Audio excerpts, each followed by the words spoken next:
consegue, né? Sozinho a gente não consegue, mas é importante a gente saber os meios de como buscar essa ajuda também e o que eu posso fazer para que eu mude, né? Para que eu mude, para que eu possa ser diferente e que eu possa estar ajudando o meu acolhido, né? O meu ente querido que está passando por um momento, né, de dependência, que está passando por um momento de tratamento, né? Para quê? Para que as coisas fluam corretamente e que a família possa viver feliz, né? Feliz não quer dizer sem dificuldade, não quer dizer sem barreiras, não quer dizer nada disso, mas com uma postura diferente perante a sociedade. É isso que nos fortalece, é isso que faz a gente sobressair, é isso que faz a gente vencer todos os dias. Né? Para começar, é importante a gente falar dos tipos de codependência, né?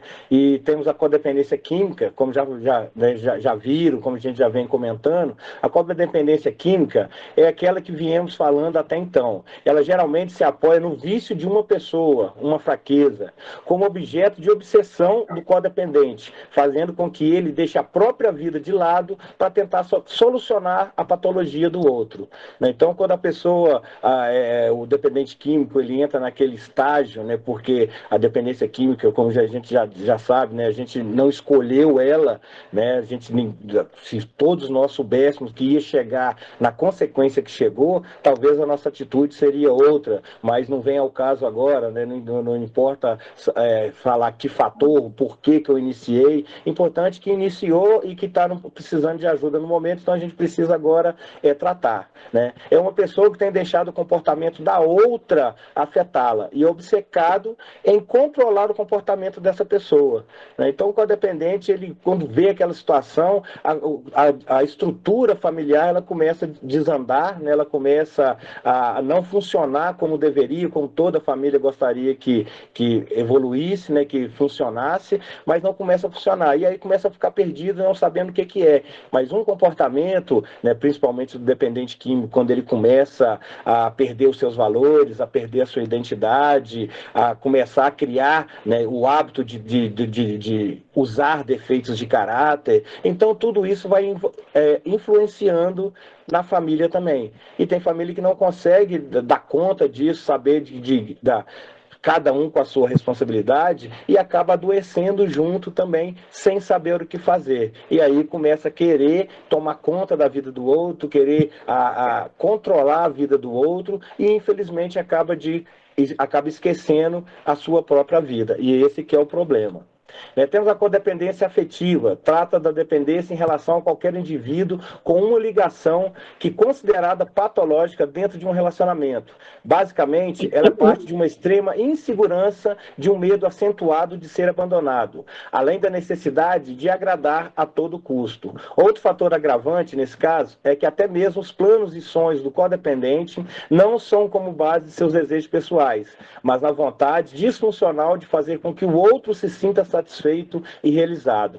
Portanto, como se uma pessoa anulasse a si mesmo em prol de viver a verdade de outro indivíduo. Ou seja, né, ela perde a sua vontade de viver, ela para de sonhar profissionalmente como pessoa, ela larga tudo aquilo que está fazendo para viver em prol do dependente químico, né, mas de maneira errada, porque a vida continua. É claro que você querer ajudar é uma coisa, você não pode deixar de viver a sua vida para viver em prol da vida do outro, deixando a vida passar sem as suas conquistas, sem os objetivos que toda família, né, que todo mundo tem, né, de crescer na vida. Não digo crescer financeiramente, mas é consequência. Mas quando uma família começa a se desestruturar, nada disso mais vai para frente. Então é importante entender o meu papel como dependente, né, não pode influenciar isso, que eu pare de crescer, que eu pare de evoluir, que eu pare de buscar os meus objetivos, os meus propósitos, e infelizmente acaba que isso se perde. A codependência familiar pode estar vinculada tanto ao dependente químico quanto à codependência afetiva entre marido e mulher, por exemplo. Neste caso, no entanto, existe um forte sentimento de culpa ou responsabilidade pelas decisões e acontecimentos da vida do outro. Isso afeta a dinâmica familiar, tornando o ambiente pesado e atribuindo comportamentos obsessivos ao dependente.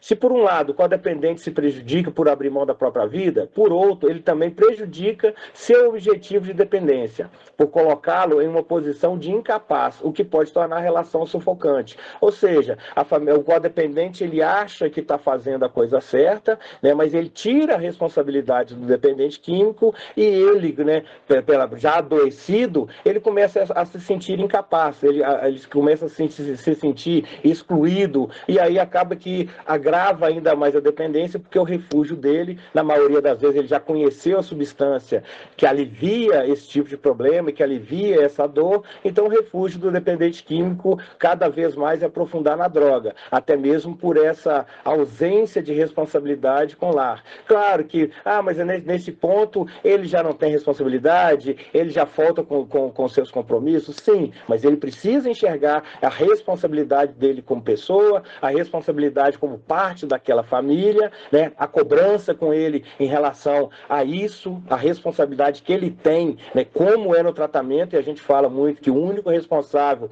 por a paralisação dessa doença é ele mesmo, mais ninguém, porque ninguém pode fazer por ele a não ser ele mesmo, né? E todos têm que entender isso também, porque a partir do momento que tanto o dependente químico como o codependente um tenta fazer pelo outro, acaba que ninguém se recupera, né, infelizmente, dessa doença. Então, a ajuda, ela é importante, mas não o fazer pelo outro. E é importante, na live da Rúbia, na semana passada, ela frisou bem, eu acho que quem acompanhou percebeu, né, que dentro dessa patologia, não dá para se saber o que veio primeiro, né? Se é a dependência química ou o adoecimento familiar. Né? E na codependência também é isso, né? Às vezes, não julgando de forma nenhuma, de maneira nenhuma, mas às vezes a família já está desestruturada por qualquer problema que seja, né? Então, da mesma forma que veio a dependência, pode ter vindo antes, ela pode ter vindo depois também, né? Por uma família estar disfuncional, uma família com pouco diálogo, né? Que a comunicação ela é essencial, né? O enfrentamento dos problemas é essencial em família, às vezes o passar a mão demais na cabeça, né? Pode ter influenciado também. Então são vários fatores que não vem o caso também, cada um fazer um autoconhecimento, né? Cada um avaliar, né? Desde como que essa família foi desestruturando e chegar ao ponto que chegou. Não culpando ninguém de forma alguma, mas entender que essa patologia, como foi dita, da dependência química, ela pode ter vindo antes ou pode ter vindo depois. A gente fala muito, né, e frisa que um dos problemas maiores, a porta de entrada que a gente fala, é do álcool. E aí, como que essa família, em relação ao álcool, como que esse dependente químico presenciou isso, né, no decorrer da vida, como criança, né, como que ele absorveu isso no seu conteúdo familiar. Então, são vários fatores que influenciam, né? Hoje, a gente frisa muito isso, de entender que nós não estamos aqui para procurar o culpado, mas agora que estamos adoecidos, a gente tem que procurar ajuda para fortalecer de novo esse vínculo familiar, para fortalecer de novo, né, essa estrutura familiar, para que a gente possa, né, viver em sociedade de maneira diferente. Bom, dependência química, né, vocês já sabem, mas é importante a gente falar mais um pouquinho, é a inabilidade de manter e nutrir relacionamentos saudáveis com o outro e consigo mesmo, resultando em relacionamentos difíceis, desgastados ou destrutivos.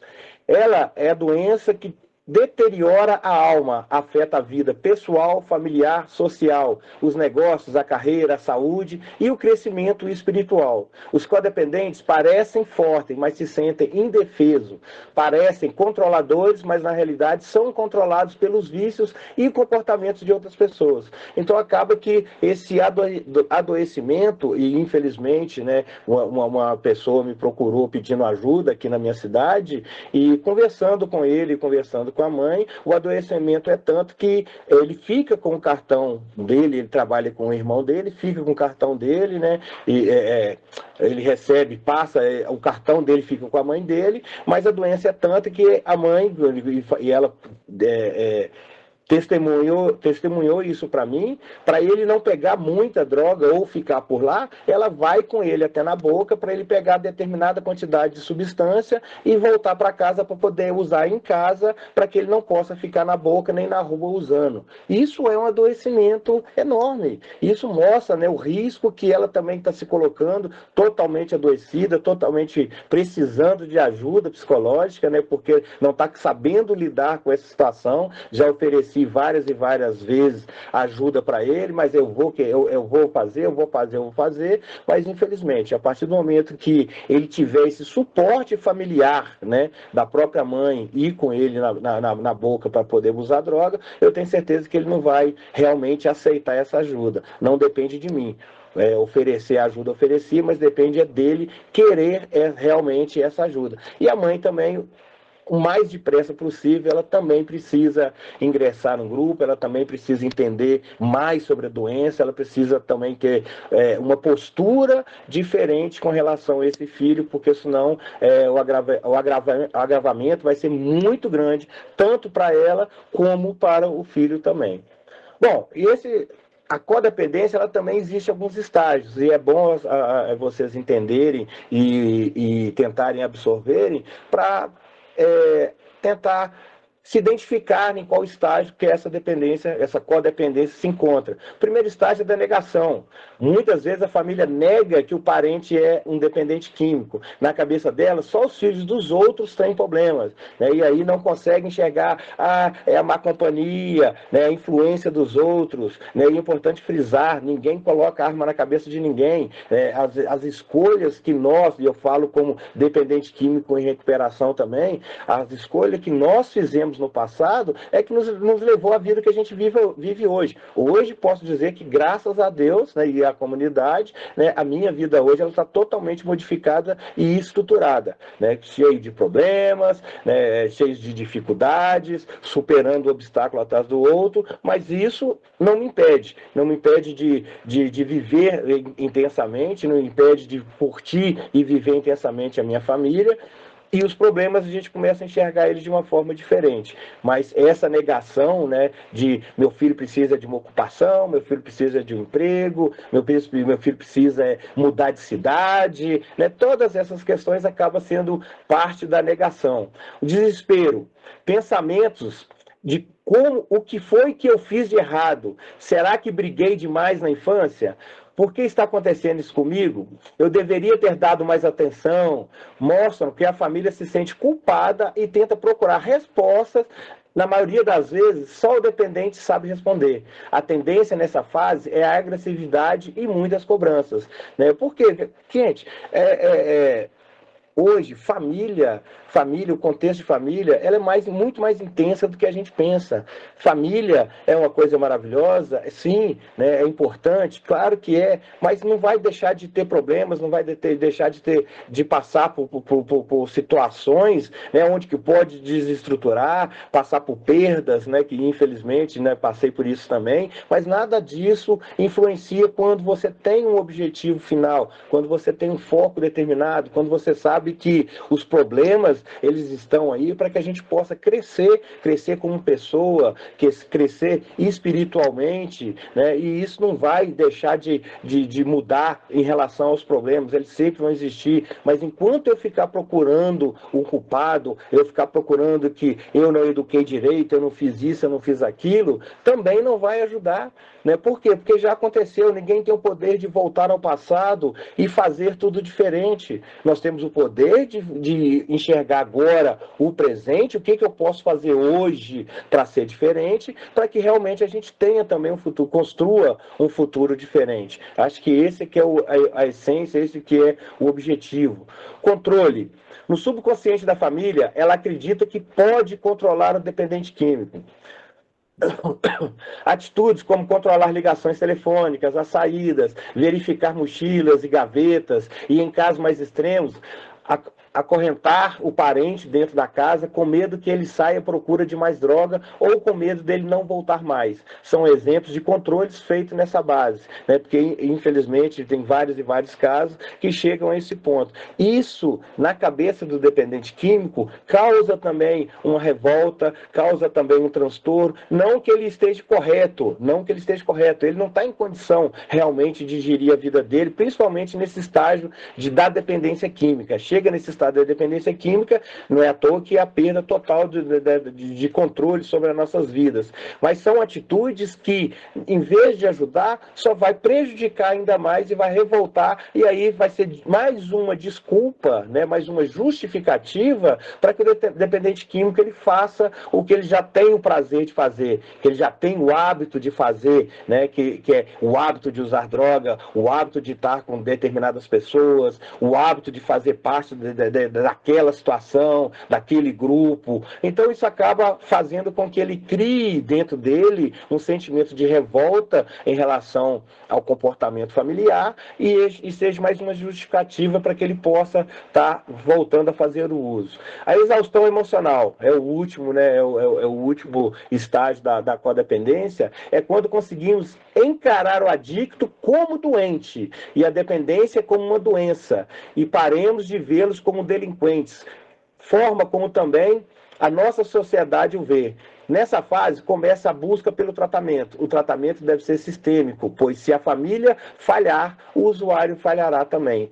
O que quero dizer com isso? Não colocando de novo, não transferindo responsabilidade para a família, porque é um tratamento em conjunto, né? Ele é sistêmico. Toda a família precisa passar por esse conhecimento, precisa passar por esse tratamento, porque, como eu vou repetir novamente em relação à live da Rúbia, né, o que vem primeiro, né? Se a família já está desestruturada, o acolhido está passando por essa reformulação, aprendendo a lidar com seus medos, aprendendo a lidar com seus sentimentos, aprendendo a se conhecer, a reconhecer suas falhas, a reconhecer, né, a importância do perdão, do auto-perdão, né, a importância de fazer diferente, de vigiar os seus passos, né, e ele sai, né, são 6 meses de tratamento e ele sai de uma maneira transformada, de uma maneira preparada para viver em sociedade. E aí ele chega, a família está naquela mesma condição. Né? A família está naquela mesmo adoecimento, né? Ou seja, ele volta para uma família desestruturada, né? E muitas das vezes a família falhando, como foi dito, o acolhido também ele não vai conseguir superar toda essa situação, né? Ele já é adoecido, ele já vai passar por várias questões na sociedade que vai desencadear fissura, que vai desencadear um monte de questões que vai fazer com que passe pela cabeça do dependente químico em desistir, né? E isso é verídico, não adianta a gente querer negar isso, mas ele sabe que vai passar esses pensamentos, pode passar, vai vir a fissura, pode vir a fissura, mas que hoje ele tem ferramentas para lidar com esse tipo de situação, né? O que ele está aprendendo, o que ele está vivenciando como acolhido é justamente ferramentas para lidar com os problemas e as adversidades que tem na sociedade, né? Então, poxa, o primeiro lugar que ele vai quando sai da internação é para dentro do seu lar. E aí, como que está esse lar? Né? Então é importante a gente entender, é importante frisar e é importante esse reconhecimento de como, o que o acolhido vai encontrar na hora que ele chegar. Né? Não estou dizendo que vai encontrar um mar de rosa, não estou dizendo nada disso, estou dizendo que a família ela precisa se tratar também, né? Porque o adoecimento, a partir do momento que o acolhido, né, ele reconheceu o acolhido, aceitou o tratamento, isso significa, né, e caracterizou a dependência, isso significa que a família também já está adoecida, né, e que precisa passar por uma reformulação, precisa passar por essa ajuda e esse tratamento para poder juntos caminharem normalmente. Bom, o adoecimento da codependência, né? Poxa, baixa autoestima é a falta de crença em si mesmo. Quando você não se considera capaz de realizar algo, você cria restrições para você. E isso pode se agravar a ponto de alguém com grande potencial se limitar a ser subutilizado em diversas áreas. Porque o codependente, ele vendo o seu ente naquela situação, né, e colocando, buscando para si a culpa por aquele acontecimento, vem a baixa autoestima e ele não consegue produzir, ele não consegue conduzir a sua vida naturalmente, ele não consegue, muitas das vezes, ele perde oportunidades de emprego, ele perde oportunidades dentro da sociedade de crescer, né? Por quê? Por causa desse adoecimento, e o acolhido, ele vai passar por ele vai para a internação, mas a família não consegue ainda. Poxa, ele está lá, o que nós fizemos de errado? Tudo aquilo. Então isso é justamente essa baixa autoestima que cria na família. Ansiedade, né, é a tensão ou estresse que se cria só de pensar sobre a situação, né? A situação de poxa, ele está lá, mas será que ele vai ter cura? Primeiramente, cura não tem. É importante a família saber disso, nem para codependência, nem para dependência química, né? Não tem cura, tem forma de ser paralisada, e esse paralisada que eles estão, né, restrito, eles estão passando por essa internação justamente para isso, para aprender a paralisar o uso, paralisar aprender a lidar com as situações que podem levar também ao uso, né? Então, da mesma forma que a codependência.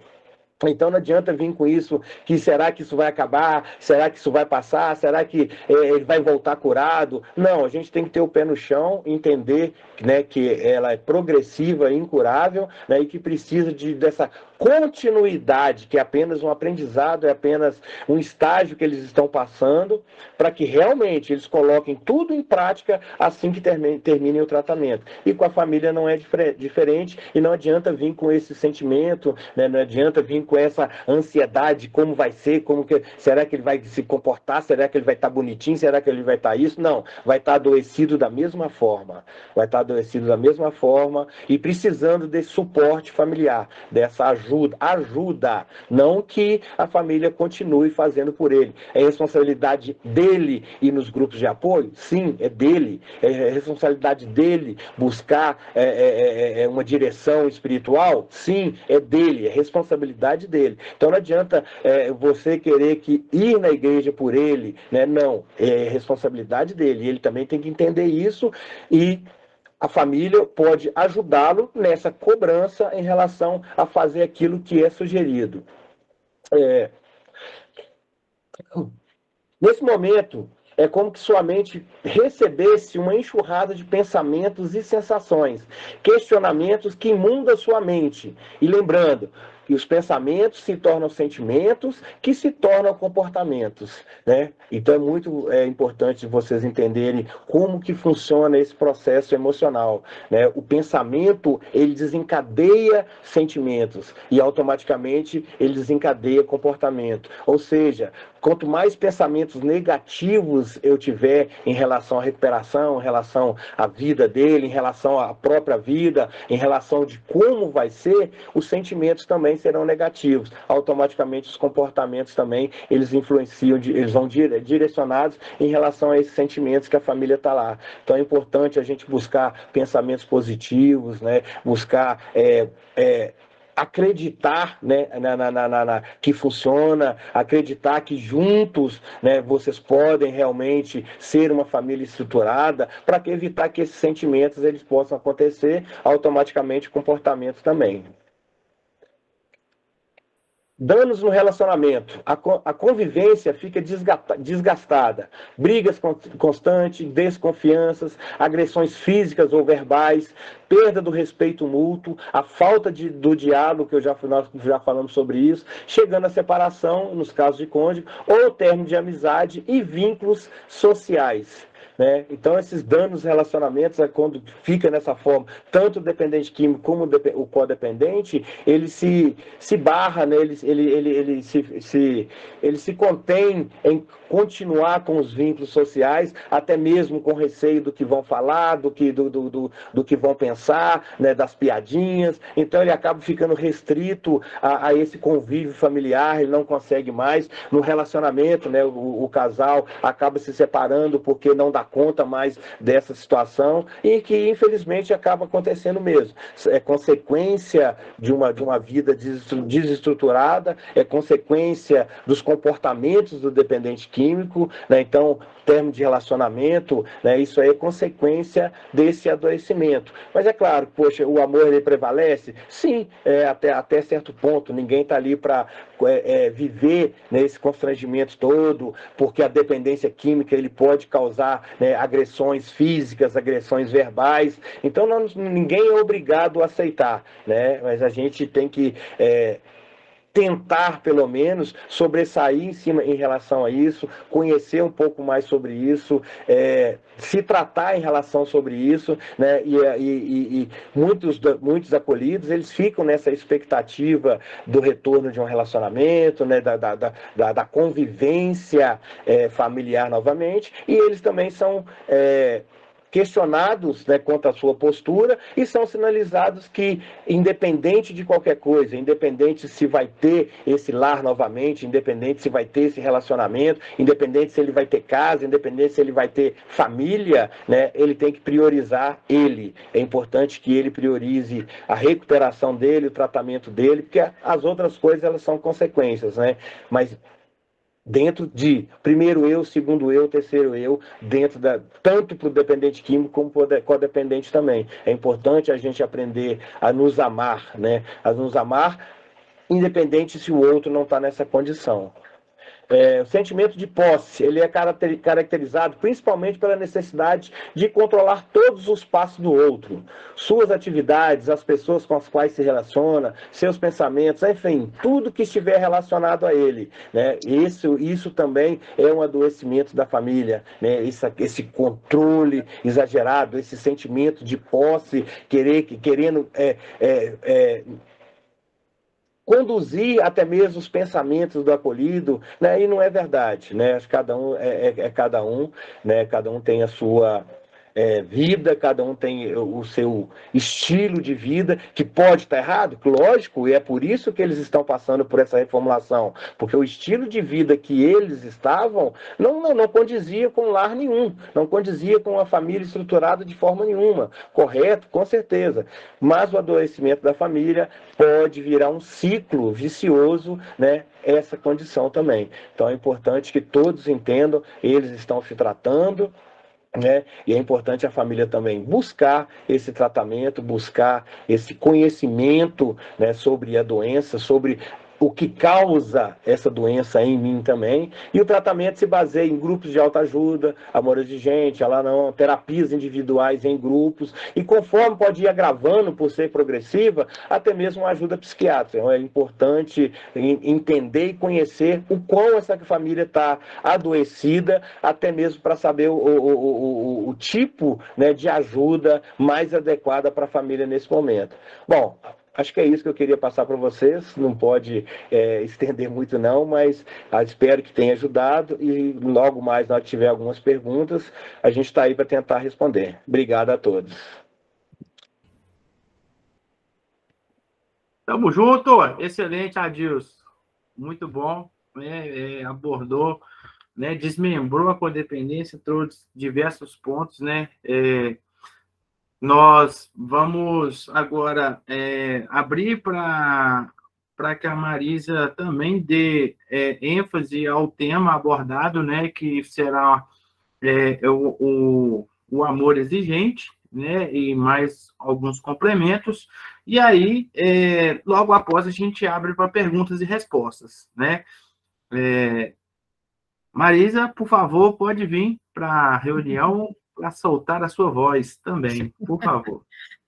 Boa noite, famílias, tudo bem? Espero que sim. Por aqui estamos cada vez melhor. Essa é a resposta que a gente aprende a usar no amor exigente, Como vai você? Estou cada vez melhor. Que dia é hoje? É o primeiro dia da minha nova vida. Muito bom ver aí a turma da unidade masculina, as meninas da unidade feminina. Hoje seria o nosso encontro. Lindinhas, tudo bem, né?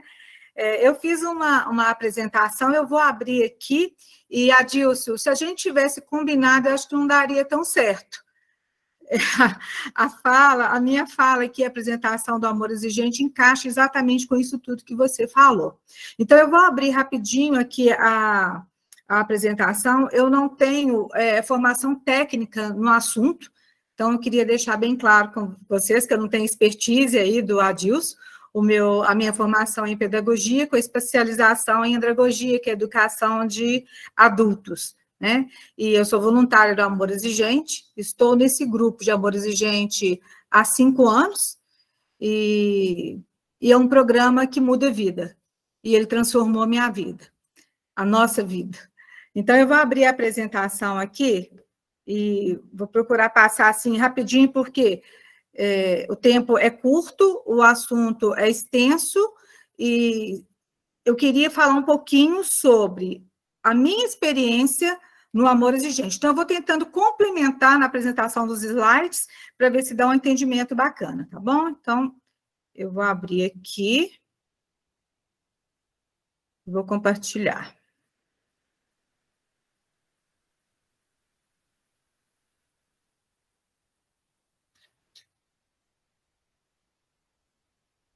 É isso, Luciana? Não, né?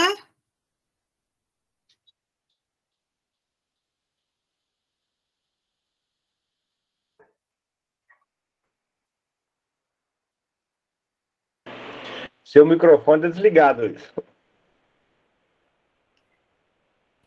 Apareceu para compartilhar? Você vai clicar em apresentar agora, depois vai abrir uma tela maior.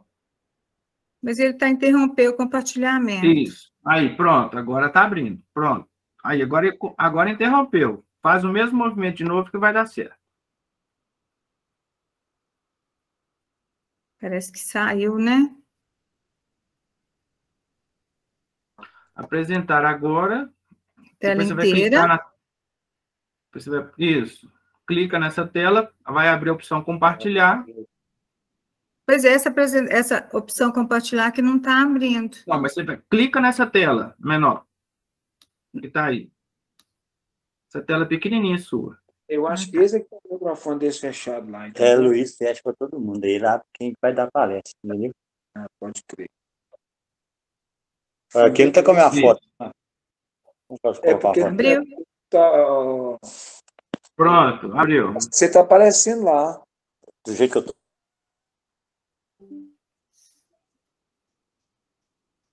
Agora é só abrir seu PowerPoint. Já está em apresentação. Está abrindo, porque está lento. Isso. Então, Pode ir. Vou colocar no modo de apresentação aqui. Bom, o Amor Exigente, o ano que vem, 2024, ele faz aí 40 anos que ele está no Brasil. É um programa de auto e mútua ajuda, né, e desenvolve os preceitos para a reorganização familiar, sensibilizando as pessoas, levando a perceber a necessidade de mudar o rumo de suas vidas, a partir de si mesmas, proporcionando equilíbrio, melhor qualidade de vida e, como diz seu lema, torná-las cada vez melhor. É um programa, então, né, que vai fazer aí 4 décadas que está em funcionamento, e ele é praticado por 12 princípios. Então, nas reuniões semanais, a gente vai estudando os princípios de acordo com os meses. Eu tenho, então, aí 12 princípios, cada mês do ano a gente estuda um princípio.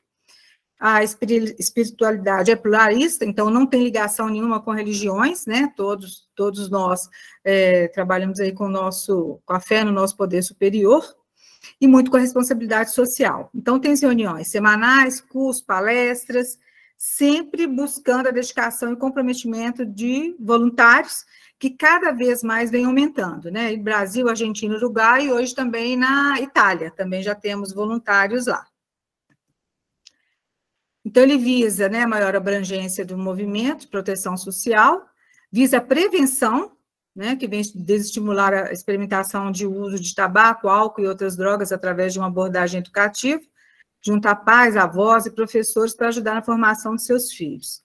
A sobriedade, que tem esse trabalho com abordagem distinta, que destina-se especialmente às pessoas em processo de recuperação pelo uso e abuso de álcool e outras drogas.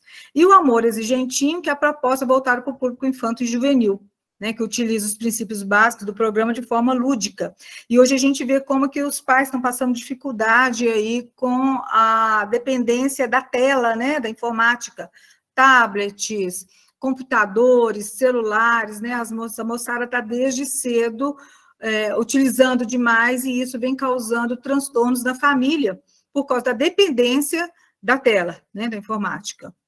E outro programa que a gente tem também é o Sempre é Tempo, que é focado nos adultos da melhor idade, que muitas vezes passa pela síndrome do ninho vazio, ou com o desafio de cuidar dos netos, né, enquanto os pais aí trabalham e estudam. Os princípios básicos comportamentais do amor exigente. Essa fala é da dona Mara, que é a presidente de honra do Amor Exigente, e ela diz o seguinte, né, muitos de nós pensamos em princípio, começo, momento em que alguma coisa tem origem. E estamos certos, pois os princípios do amor exigente podem ser, de fato, o começo de uma nova qualidade de vida. Quem leva para a sua vida esses valores torna-se cada dia melhor e passa a ser uma nova pessoa. Mas os princípios em nosso contexto também são valores, preceitos, regras de vida que adotamos porque acreditamos nelas com absoluta confiança. Queremos reforçá-los como identidade para nós e para os nossos. Queremos que elas façam parte de nossa nova maneira de viver. Então, vou passar rapidinho os 12 princípios aqui, né? Então, o primeiro princípio básico é o identificador. Os problemas da família, da escola, da comunidade têm raízes na estruturação atual da sociedade. Em linhas gerais, esse princípio identifica os valores, aquilo que somos e o que queremos ter, trabalhos objetivos de cada pessoa para que se ajudem mutuamente. Então, esse princípio nos faz, estudando, né, identificar pontos fortes e pontos que temos oportunidade de melhoria do nosso dia a dia, sabe?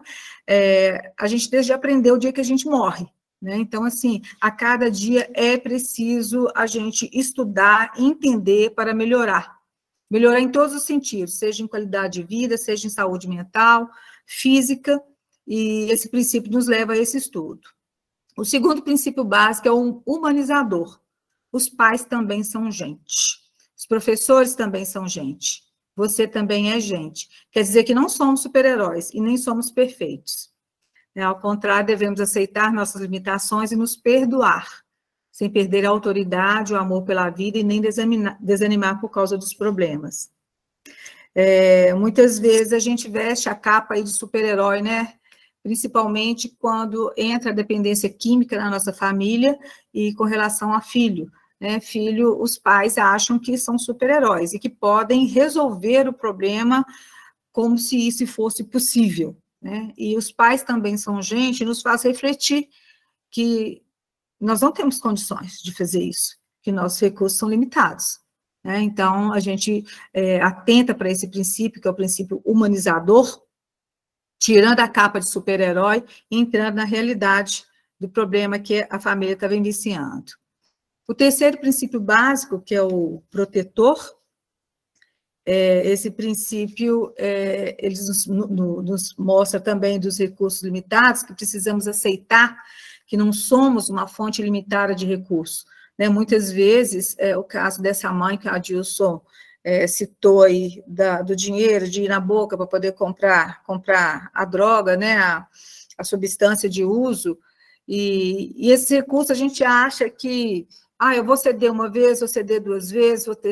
E isso não cessa, né? E aí a gente começa a ultrapassar os limites, e aí vem as doenças, né, que vão somatizando aí a depressão, a ansiedade, os recursos físicos, né, vão embora porque vem a doença, os emocionais vão embora, vem a depressão, os econômicos acabam, né, e sabendo que nosso amor, né, maturidade, a disposição vencem quando aprendemos a ceder e compreender os nossos limites e os limites dos outros.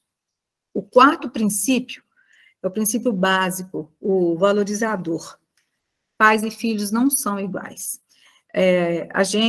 A minha geração, acho que a geração da maioria que está assistindo aí, né, os mais sêniors, a gente vem de uma educação repressiva, né, assim, a criação de obediência muito, muito forte. E hoje a gente está vivendo uma educação permissiva demais.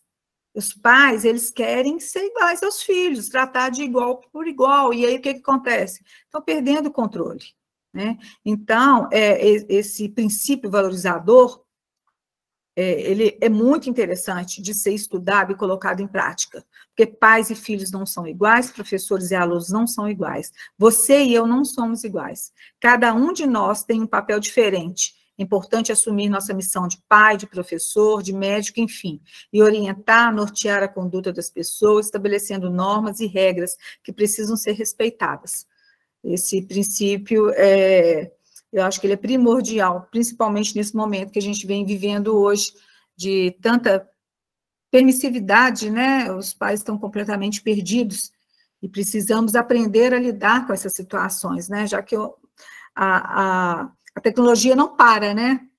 E aí nós temos que adequar para educar as nossas crianças aí e ajudar, né, os nossos entes aí com algum tipo de compulsão. O quinto princípio básico é o princípio libertador.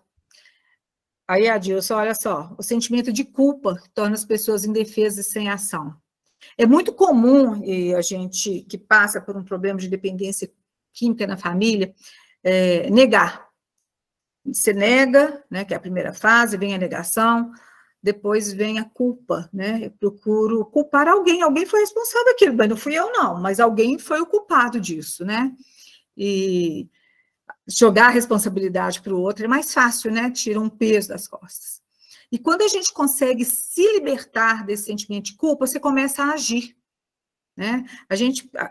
Eu, no meu caso, eu me culpei muito. Eu falei, nossa, será que é porque eu trabalhei a vida toda, trabalhava de dia, estudava à noite, não via as coisas que estavam acontecendo na minha família, né? E quando eu conseguia me livrar disso, do sentimento de culpa, da autopiedade, né? Porque você fica, meu Deus, por que isso aconteceu comigo? Por que com a minha família? Né? E a gente fica se questionando muito e sempre procurando o culpado. Quando você começa a ficar livre dessa culpa, aí você começa a agir. E começa a deixar que os outros cresçam, né?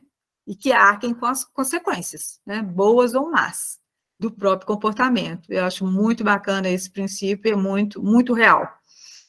O sexto princípio básico, que é o influenciador. O comportamento dos filhos afeta os pais.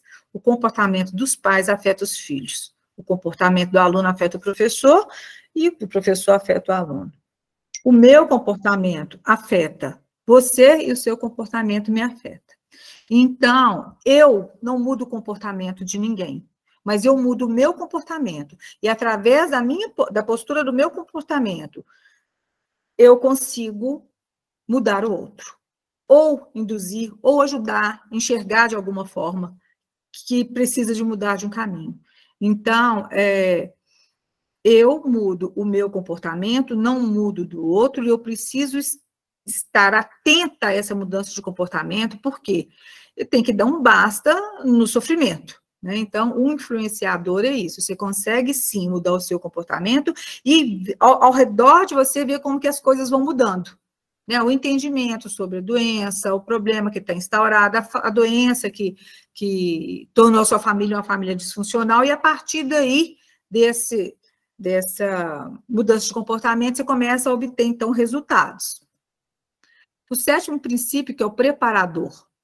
Tomar atitude precipita a crise. Então, vamos nos preparar. Não permitir abusos, desrespeitos, cuidar para que as nossas atitudes sejam corretas e corajosas, assumir posições claras e bem definidas e ser firmes e perseverantes, sem nos omitir, nem delegar responsabilidades para outros. Né?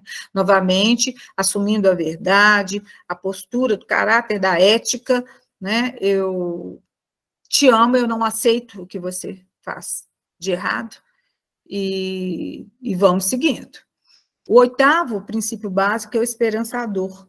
da crise bem administrada, surge a possibilidade de mudança positiva. Este é um princípio de extrema importância para que possamos atingir os resultados desejados, com a aplicação do programa de amor exigente.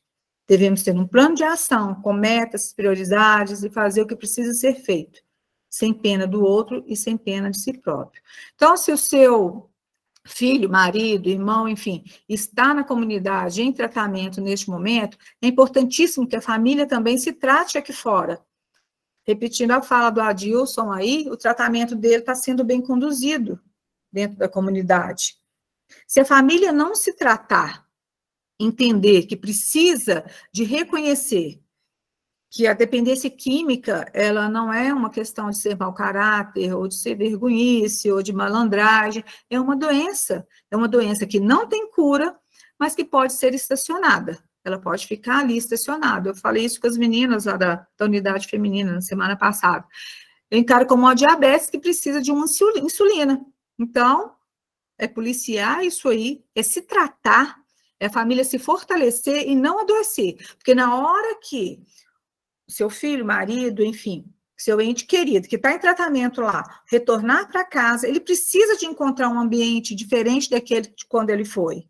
E a gente só consegue fazer isso se a gente procurar ajuda, estudo, entender, para poder colocar em prática.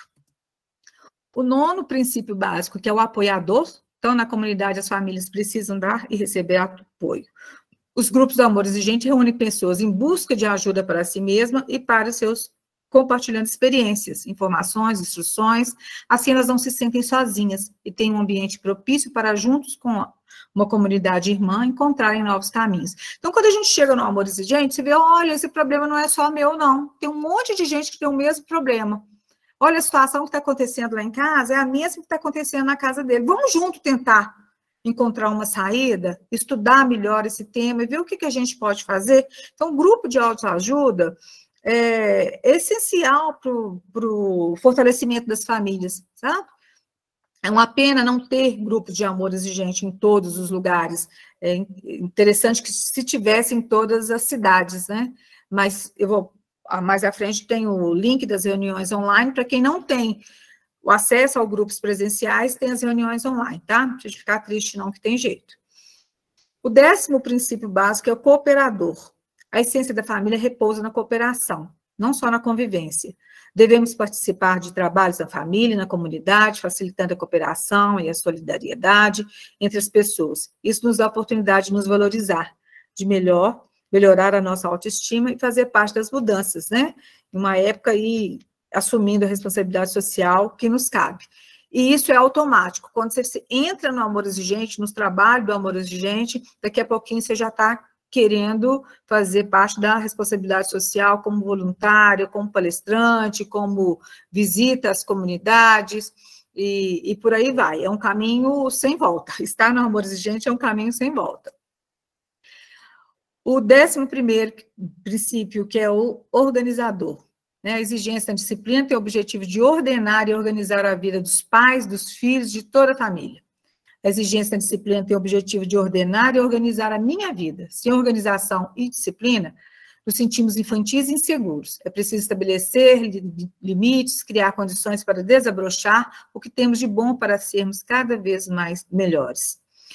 E muitas vezes isso aí não está difícil de ser evidenciado, sabe? A gente precisa de colocar em prática.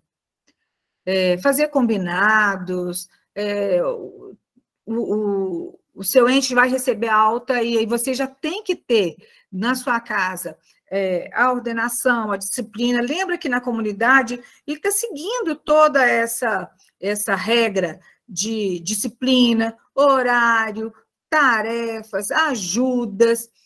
Por que não continuar em casa? Então, é importante esse princípio organizador, porque as famílias se preparem para, na hora que voltou para casa, o combinado seja acordado e cumprido, né? Isso é disciplina. O 12º e último princípio é o princípio compensador, né? O amor com respeito, sem egoísmo, sem comodismo, deve ser também um amor que orienta, educa e exige. Amo você, só não aceito o que você está fazendo de errado. E como é importante a gente falar isso, porque em uso acaba com a gente, né? A gente fica desestruturado, a família fica uma família adoecida, mas o amor está ali. É difícil, naquele momento em que está tudo tão bagunçado, né? Vem a agressividade de palavras, de ações, e a gente acaba deixando de falar, né? Então, assim, eu te amo, eu só não aceito o que você faz de errado, né? Amar não é fazer tudo pelas pessoas ou dar-lhes tudo que é possível. Amar é essencialmente dar condições para que saibam escolher o que é correto, o bom para si próprio e para os outros. Esses são os 12 princípios básicos, tá? A gente ainda tem princípios éticos, e não dá para falar tudo hoje, então eu selecionei os 12 princípios básicos. Aqui estão as reuniões do Amor Exigente, né? Então, assim, na segunda-feira,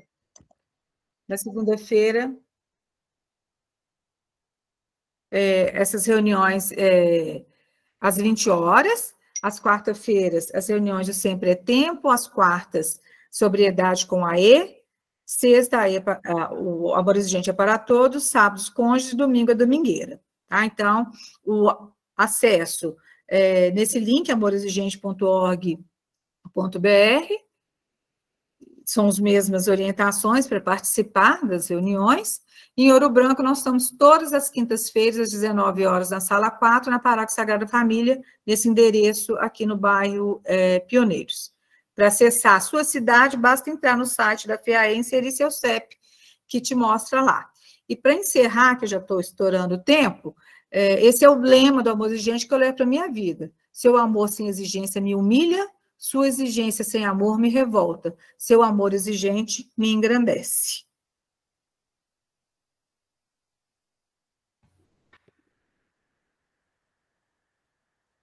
Que maravilha! Muito bom!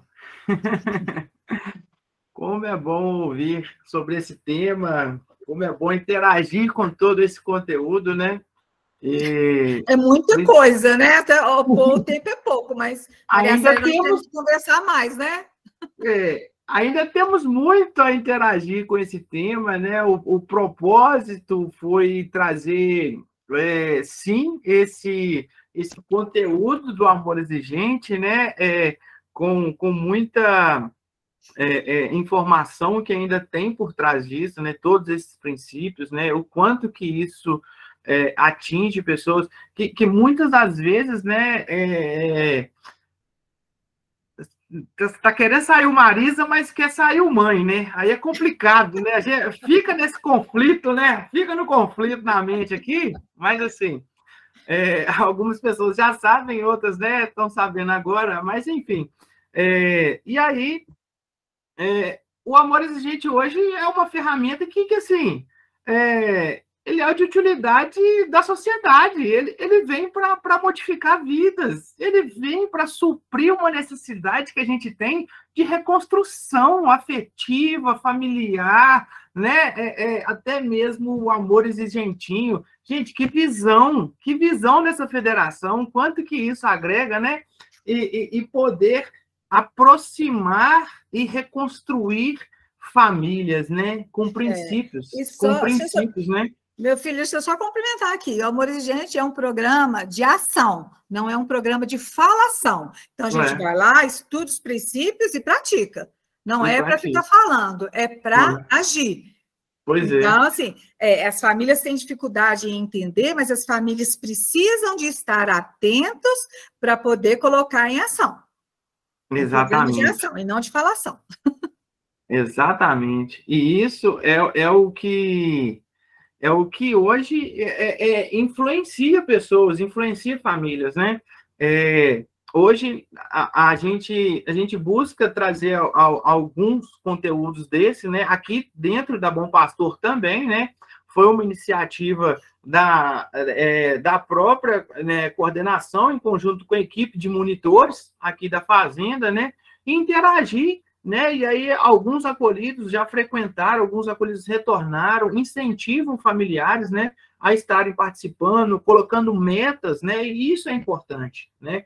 Bom, Estamos estourando o nosso tempo aí de live hoje, agradecendo muito aí ao nosso companheiro Adilson, que trouxe esse tema de codependência excelente, muito bom, né? Marisa, para quem não sabia, mas sabe agora, minha mãe, né? Então a gente sabe muito do que é essa vivência, do quanto que foi e está sendo motivador essa reconstrução dentro de casa, né? O quanto que precisamos nos dedicar, não só ela fazendo o movimento dela, mas eu também preciso continuar fazendo o meu movimento, né? E não esquecendo, né? Aqui um abraço também de toda a nossa equipe, de todos nós, para esse dia importantíssimo a todas as mulheres, essas representantes nossas, né, do nosso canal, né, Conectando Pessoas. É importantíssimo a gente lembrar, né, que são pilares, né, são assim, pessoas importantíssimas que sem elas, né, a gente não consegue ter uma sociedade assim tão completa, né? E que precisamos sim, né, nos dedicar com amor, com afeto e carinho, né? Carinho, a palavra mais certa para isso, né? Então, parabéns a todas as mulheres, né? Hoje nós iríamos abrir para perguntas, mas não temos nenhuma mãozinha levantada. Mesmo assim, eu vou perguntar. Alguém gostaria de fazer alguma pergunta? Maria Célia levantou a mãozinha aqui, trouxe, né? Fiquem à vontade. Então, primeiro, vamos chamar a Maria Célia, por favor. Na verdade, não é pergunta, não. Eu acho que o assunto... os dois colocaram muito bem, e é um assunto muito vasto, muito denso, né? E a gente precisa sempre estar discutindo sobre ele, né? Podemos até estender em outras lives, detalhar um pouquinho mais sobre a questão da codependência.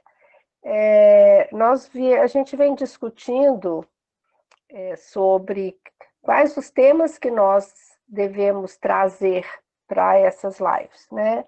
Está sendo muito importante para nós esse novo modelo de aproximação, né, com a família, e a gente tem visto o tanto que isso é importante, principalmente para quem está no processo de tratamento, ver que as famílias estão aí participando, querendo saber, querendo compreender um pouco mais da doença, porque muitas pessoas que estão lá dentro, elas entraram para o programa de tratamento sem saber que tinham uma doença, né? Então, assim, é muito assustador você saber que você tem uma doença que não tem cura, uma doença que é progressiva e uma doença de fins fatais. E então, quando a pessoa se vê diante desse diagnóstico, né, pode ser muito assustador. Então, essa proximidade, essa discussão sobre a doença, sobre o adoecer, sobre conhecer sobre a doença é muito importante. Então, nós estamos abertos, nós temos alguns temas, né, Luiz, que a gente vai conversar com você, já está alinhavado, a gente vai falar sobre a recaída, né, a recaída no processo de recuperação, que é um fantasma aí que ronda, né, tanto os usuários, o dependente químico, quanto as famílias. Então, a gente está... É um tema também muito vasto, a nível de discussão e reflexão, e o outro tema que a gente vai falar também é sobre comunicação não violenta, que tem falar sobre as relações, né, e as emoções. E tem um outro tema de espiritualidade, a importância da espiritualidade no tratamento da dependência química e de qualquer outro transtorno ou doença, né? A gente sabe muito bem que a espiritualidade hoje já tem uma comprovação científica da efetividade dela, né? no tratamento de qualquer enfermidade. E a gente está aberto tanto para os acolhidos, para as acolhidas e para vocês familiares, sobre temas que vocês querem que sejam abordados, né? Vamos ver se a gente consegue, né, Adilson? Suprir todos esses temas, vai ter uma equipe grande, muita gente com muita experiência, e se a gente não souber falar sobre algum tema, a gente vai buscar, né? Com certeza.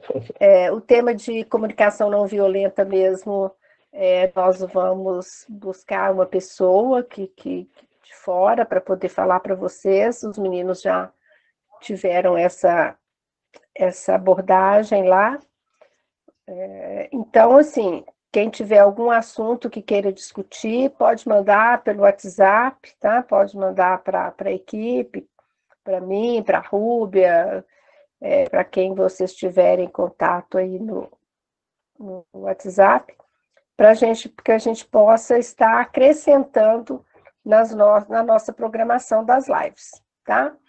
Eu queria dar os parabéns para o Adilson e para Marisa, né? Eu sei que a gente se preparou, sei que vocês se prepararam para poder estar aqui e apresentando para as famílias. Para nós é muito importante a gente poder estar dividindo com vocês essas informações, tá? Queria agradecer a presença de todo mundo, né?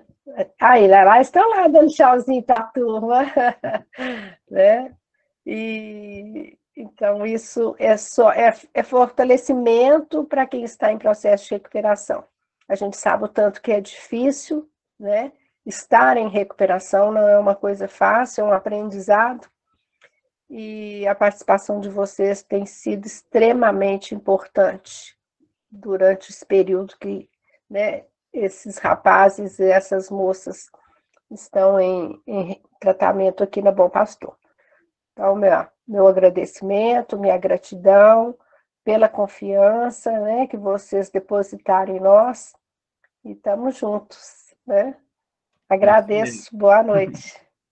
Obrigada, Marisa, obrigada, Adilson. Tamo junto, muito bom, é isso aí. É um complemento aí, Maria Célia, sempre, né, podendo trazer mais informações, essas questões aí também da nossa live. Já vamos divulgar a nossa próxima live, já temos data, hein, família? Já temos data, hein? Então, coloque aí na sua agenda aí, nossa próxima live, tá? Já vamos divulgar ela. Primeiro aqui, unidade masculina, levantou a mão também. Então, vamos liberar aqui a unidade masculina e vamos para o encerramento, porque já estamos excedendo o nosso tempo, ok? Pode abrir o microfone aí, unidade masculina. Por favor. Boa noite, família. Eu sou Flávio, né, da unidade masculina aqui, da CDBP, e bastante satisfatório escutar aí, né, as duas palestras, foi muito bacana. E o tema abordado de hoje, né, com a dependência aí, eu saí de recepção e vi como que é muito importante da família estar ausente, presente, ajudando, né, e dando suporte. E eu fiquei bastante surpreso com isso, né, porque 24 horas atrás não tinha essa ajuda, e agora que a família estando ciente da doença, isso veio acarretar muito e ajudar a gente muito, né? E só por hoje, muito obrigado aí pela palestra, eu gostei muito. Tamo junto, Flávio. Obrigado pela participação aí. Excelente. É isso mesmo, né? É importante nós fazermos o nosso papel, né, principalmente no processo, e também a família buscar, né, todo o auxílio necessário para que ela também se cuide, né? E foi isso o conteúdo que trouxe hoje, né? Foi isso. Muito bom, excelente, né? Ô, Luiz. Oi.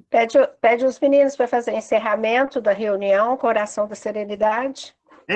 Então, a gente tinha uma surpresa aí separada, né, Marcelo? Pelo amor de Deus, velho. Não, calma lá. Primeiramente, eu não só vou era fazer... essa surpresa? Piada já vai. Você ia tocar um violão, não, né? Lógico, aí. Nós vamos fazer um negócio assim. Pera aí. Deixa eu Alguém ia só cantar? divulgar. Vou Então divulgar vai lá. nosso próximo encontro aqui, primeiro, só para as famílias já ficarem atentas. Vai ser esse tema abordado. Será com... Peraí. Apareceu para vocês? Sim, apareceu. Apareceu.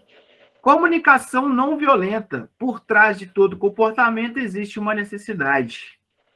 Temos a doutora Verônica, especialista em direito da mulher. Dia 27 de março, às 19h30. Então, nossa próxima live, doutora Verônica, ela já teve participação em 2 palestras aqui para a unidade masculina, já teve também na unidade feminina, né, com a gente, e vem fazendo esse papel, né, auxiliando, trazendo muito sobre esse direito, né, e vai abordar esse tema também com a gente na nossa próxima live. Então, marque aí no seu calendário, dia 27 de março, às 19h30, ok? Pessoal, gostaria de falar para todos vocês também que, para a nossa próxima live, a nossa próxima apresentação, teremos transmissão ao vivo via YouTube. Então, provavelmente, tá? Provavelmente, isso aí, garota. Vamos para o nosso canal do YouTube. Provavelmente, não teremos mais que acessar por esse link. Então, nós vamos mandar para vocês o acesso pelo YouTube, tá? No horário que foi combinado, 19h30, e você vai acessar o YouTube. É bem simples, você vai assistir ao vivo, só que pelo YouTube. Você não precisa de pedir permissão, você pode conversar pelo chat à vontade, pode mandar essa pergunta pelo chat, vai ser muito mais acessível para a gente, de forma remota. Depois essa live vai ficar gravada também. Essa de hoje também vai ser gravada, vai estar no nosso canal, né? Então, estamos viabilizando e melhorando cada vez mais, pensando sempre nessa transmissão e em vocês, né? As pessoas que estão ajudando a gente a potencializar cada vez mais esse conteúdo que estamos divulgando, ok? Então, chega de conversa, finalizamos, excelentes temas, excelente conversa, e a equipe aqui, né? Hoje, corri ali, né?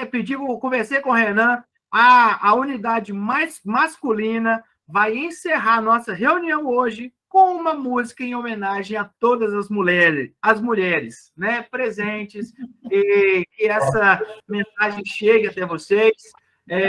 Aqui o nosso muito obrigado, gratidão, né, e seguimos. Até a próxima. Unidade masculina é com vocês. A mulher é o sexo frágil. Mas que tira, eu faço parte da rotina de uma delas. Sei que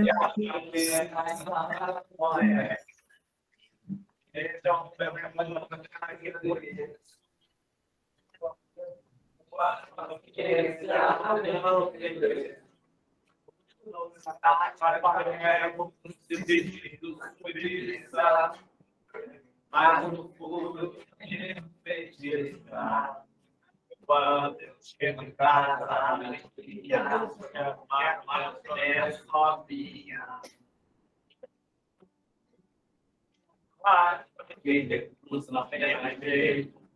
o pequeno quer ser feito.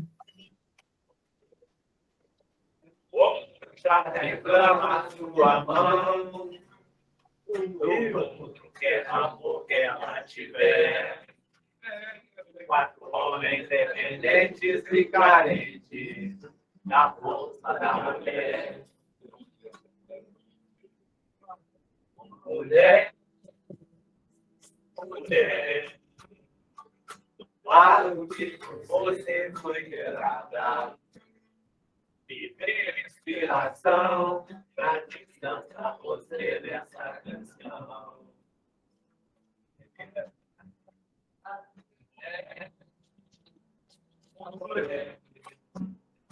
A escola que você foi ensinada. Jamais tirei o 10, não pode, mas não chego para seus pés.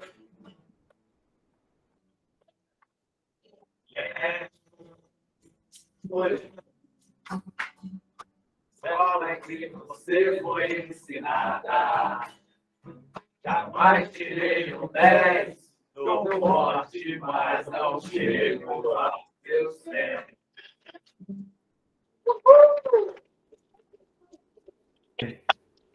Muito bom! Parabéns, garoto! É isso aí! Pessoal, é isso aí! Uma boa noite a todos! Tamo junto! Obrigado pela participação!